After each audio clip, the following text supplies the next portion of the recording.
Welcome to another episode of Product Reviews, where we break down top performing dietary supplements, what they do well, where they could do better, and how you can beat them if you'd like to compete against them. My name is Christian Baker. I'm the founder and CEO of Profound Formulas, and I'm here to help you interpret the language of labels and examine supplements out there in the marketplace. So today we're doing a Kardashian edition, or Jenner edition, I guess. This is Kylie Jenner's brand called Sprinter. Now, you might have heard of Sprinter Vodka Soda. That was the first product she did. So an alcoholic beverage, ready to drink in a can. I don't think it's been doing that well. I mean, Star Power can only sell so much. You actually need a good product. And also, I guess her target audience is drinking less as well. I mean, so is the world, apparently. So interestingly, she's done a very hard pivot from getting people drunk to getting people hydrated and beautiful, going from vodka and soda to electrolytes with beauty additions. So let's get into the ingredients. Also, I know I don't normally spend too much time commenting on branding and stuff. It's usually the ingredients and the label, but come on, man. This, like, for a celebrity brand, this seems a little bit basic. I mean, seems it was kind of thrown together in haste. Like, she's got Jenner money. Like, come on. I mean, again, I'm not her audience, so, I don't know for sure. But enough of that. Let's get into the juicy stuff. So I'm going to pick one flavor just because it makes the ingredients list into one panel instead of many. And I'm just going to move myself over here. Hello again. Great. So this is her product. This is an electrolyte product containing like sodium, potassium, and so forth, as you can see, with a twist because it's there to help support beauty. So let's break this down and see if it actually does that, or if it would do that if you were to take it. And yeah, let's begin our journey. So this is interesting. So people might look at this and they're like, well, why is there protein and calories? I don't get it. It's an electrolyte product. So this contains 2.5 grams of collagen. And remember, collagen is protein, and protein has calories. Collagen is about 80 to 90% protein content. So this 2.5 grams here translates to 2 grams of protein, which gives you about 8 calories. And then the other 2 calories is just like, leftovers from the other ingredients in there. So that would explain why there are some calories in there and why there is 2 grams of protein on the label. Vitamin C as ascorbic acid. Ascorbic acid gets a lot of criticism for not being fancy enough, but to be fair, it's the same form of vitamin C you find in nature when you eat an orange or squeeze a lemon. So it's totally fine. However, it's a bit of it's okay. Like, it's not really being done here in like a strong dose to do anything crazy, like, try to pump up your collagen production, because vitamin C is used in collagen production.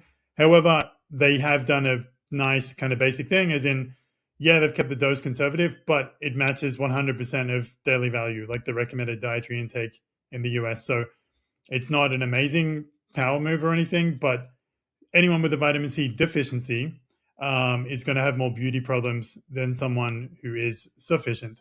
It's hard to get deficient in vitamin C, but if your diet is bad enough, it is possible. And hilariously, a few years ago when I was visiting my home country of Australia, the front page headline on a newspaper was that scurvy cases had been re-emerging in a part of the population who were unfortunately very obese and had terrible diets and were having trouble absorbing nutrients, but also just not consuming any good nutrients. So we're consuming a lot of processed food. And they actually had scurvy, which is a vitamin C deficiency, something sailors got hundreds of years ago. So that's crazy. But that's a side quest here. We don't need to talk about scurvy today, but try not to get it. It's bad for your gums. Calcium in a tiny dose. I don't really know the purpose of this. It kind of can just get looped in with the other minerals because it is technically, it could be seen as an electrolyte because it's a mineral. So yeah, I mean, cool. Iodine. Now, that's an interesting one. Yeah, it's important to have sufficient iodine for metabolism and even for some beauty outcomes. But a lot of people have trouble with taking supplemental iodine. It's quite divisive. So people with an underactive thyroid often supplement with iodine to help make it, function better. But people who have an overactive thyroid or are on particular classes of drugs and things should not take iodine. And in extreme cases, people with certain cancers or treatments for cancer should not take iodine. So it's not really one to add to a product unless you really have a specific purpose. I don't know why that's even in there. Magnesium. great. It's one of the most famous and popular electrolytes. It's good for relaxation. It's good for building bones and joints. It's good for sleep and all that stuff. It's not going to do a ton at this dose, but it's something. And magnesium citrate is a good form for blending well in powders. Also going to add a slightly sour taste, which is complementary to the flavors. Chloride, that's usually not added as a feature. It's normally just there as a necessary evil because you're trying to put in sodium as, and in this case also potassium, as potassium chloride and sodium chloride. So the chloride's there. So, but it is a legitimate electrolyte, so it's on the label. Sodium, an electrolyte needs sodium. A lot of people are scared of sodium. And if you eat a crappy diet and don't drink enough water, speaking of which, sorry, my throat's a bit dry, then you shouldn't be having too much sodium. But for anyone who's active and staying hydrated and so forth, it's important to have enough sodium. It's a pretty tiny dose. It's a bit of a half-assed effort. And potassium, I mean, cool. Most people need more potassium. You got to be careful with supplemental potassium, though. It does behave differently in the body than natural potassium from the diet. So it's always better to get it from natural sources. Bananas, avocados, and nuts being some of the absolute best sources.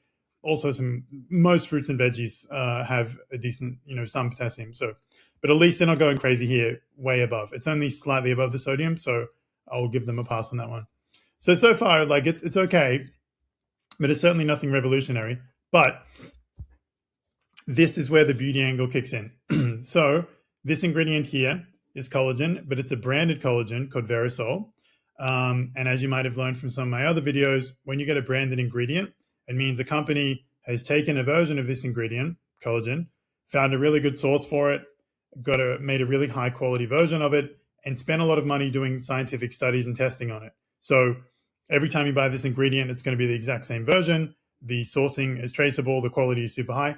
And sure enough, Verisol has studies that you can look up, not just on their own website, but on actual databases of scientific studies, such as the NIH, also known as PubMed, where, surprise, surprise, 2.5 grams, e.g. 2,500 milligrams, of Verisol collagen has been shown to help with reducing wrinkles and improving skin quality. Beauty outcome. So makes sense for this formula.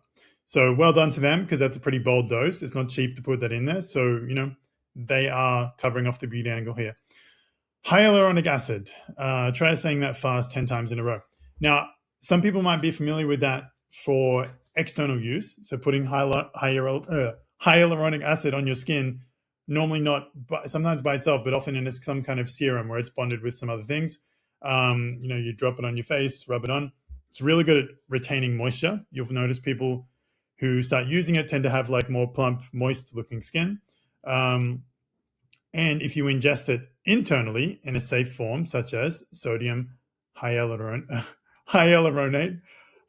which is about 90% hyaluronic acid, by the way, so it delivers quite well.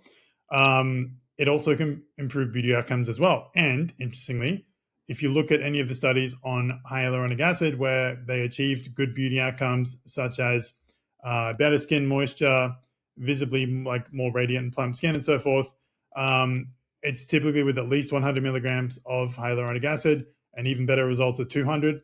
So this, when you get the exact amount of hyaluronic acid, it's going to be around that 200 milligram mark. So they're doing well here as well. So these two ingredients here carry the whole formula, the collagen peptides and the hyaluronic acid. The electrolytes are just an afterthought. So like, cool, they're a nice feature. They've done them softly, which is good because you don't want to distract people from it. If they did 1,000 milligrams of sodium like element, it could be a bit of a sideshow there and scare some people from taking it. So yeah, pretty good. Better than it looks. It looks, I mean, again, come on guys, you're a Kardashian / Jenner, do something. Come on. You've got so many great people who can help you with branding. Anyway, and then quickly we will go through the other ingredients because they should never be neglected. Citric acid, again, it's a natural acid found in foods. You find it, for example, in lemons, or what makes them sour. In a supplement, you're not going to squeeze a ton of lemons into a bag. This is made in a factory typically, but again, under very hygienic circumstances.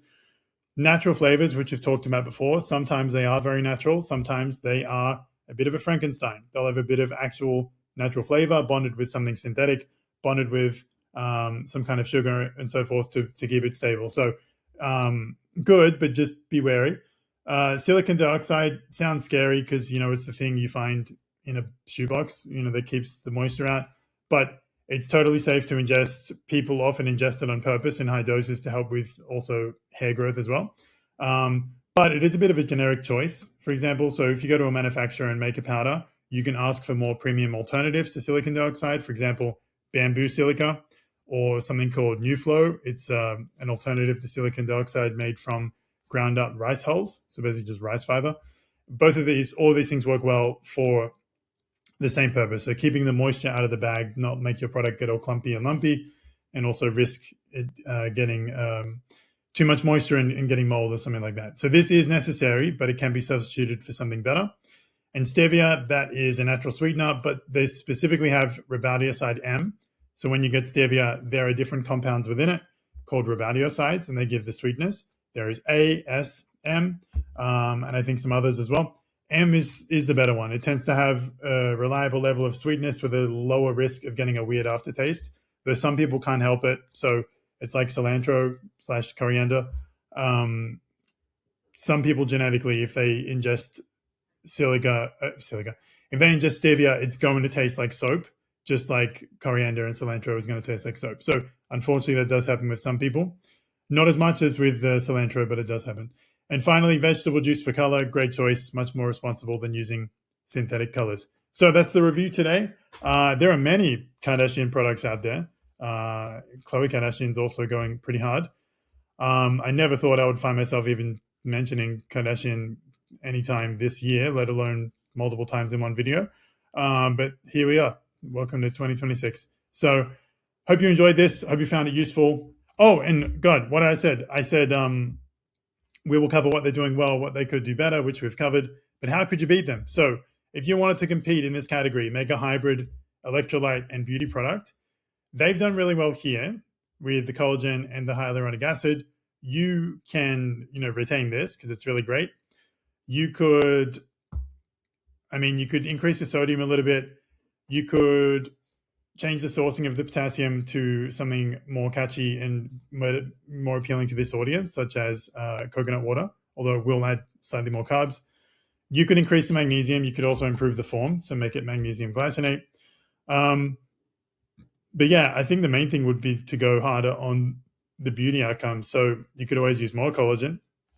It tends to give increasing returns up to about 5 grams and even 10 grams and more. So you could always double it. It's going to cost you more, but you could also come in premium with a higher price point. Hyaluronic acid's great.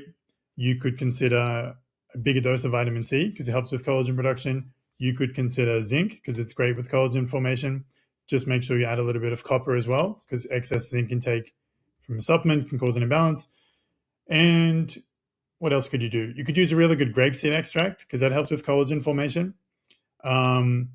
You could use a seaweed extract because that's trending hard at the moment. So you can combine another trend. So you could put like Irish sea moss as a seaweed extract in here.